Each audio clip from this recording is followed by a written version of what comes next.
Faly miarabantsika rehetra indray rakizy. Ary faly indrindra indray androany hanolotra tantara mahafinaritra sy mahavariana ho anao. Enoy tsara ary.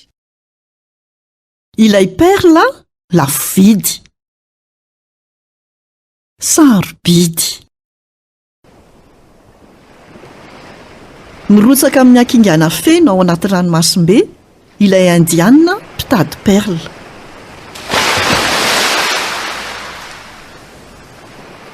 David Morse. Lay namany akaiky azy indrindra no miandry ao anaty sambo, mandra-pipoitra an'ilay lohany volontany indray avy ao anaty rano. Nosokafany tamin'ny antso fanao am-paosy ilay oistira hitan'ilay namany indiana. Rambo, tena pilomano mahay ianao. Sarobidy be ty perla ty. Eny, tsy ratsy izy. Mbola mahita perla tsaratsara kokoa noho ity ve sika? Manana ray aho any an-trano izay sarobidy kokoa noho iny. Hitako efa tonga lafatra io perla io. Manafijery manakina loatra ianao. Zany ny fiteninao rehefa milaza momba ilay Andriamanitra ao ianao. Ny olona mihevitra hoe tsara ny ataony, fa ianao miteny hoe Andriamanitra ny tena mahita izay tena ao anatin'ny marina. Eny, marina izany. Saingy tia nomeny fo madio ny tsirairay. Fanomezana avy amin'Andriamanitra izany. Azonao ve?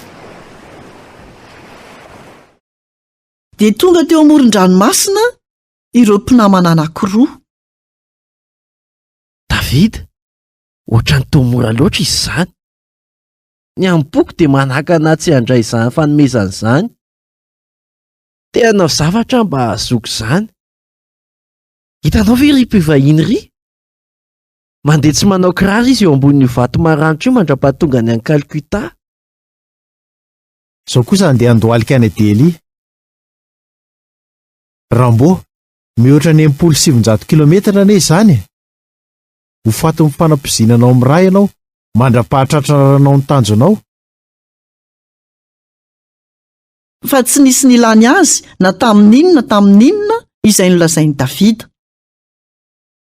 Nandeha ny andro vitsivitsy.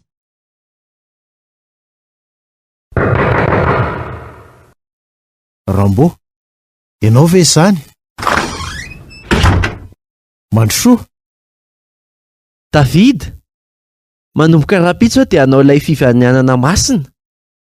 Te hiresaka aminao mahakasika ny zanako lahy mialohan'ny andehanako. Mananjanaka langa ianao? Izy ny sangany amin'ny mpitady perla teny amin'iny morontsiraka indiana iny. Te hahita izay perla tsara tarehy indrindra hatrany izy. Indray andro hitan'ilay izy saingy noho ny tafajanona ela loatra tao anaty rano izy, dia maty izy fotoana vitsy tao aoriana io.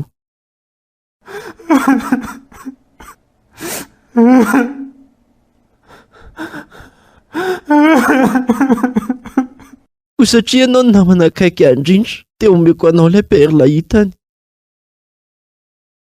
Rambo, tena mahafinaritra izany.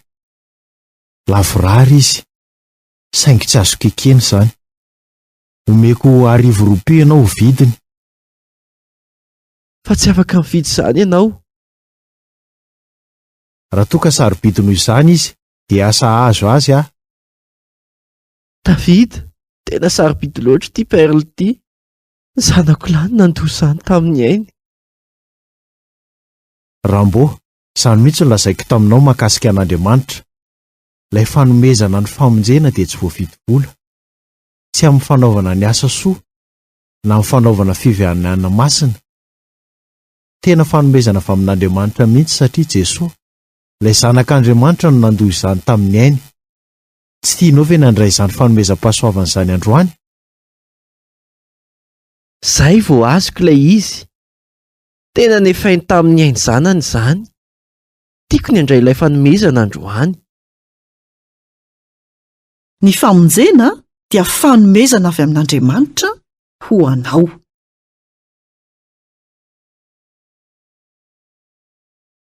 Izay indray no anjara hafatra ho antsika tamin'ity anio ity. Tahiny tompo daholo. nanolotra ny tantara zokomy.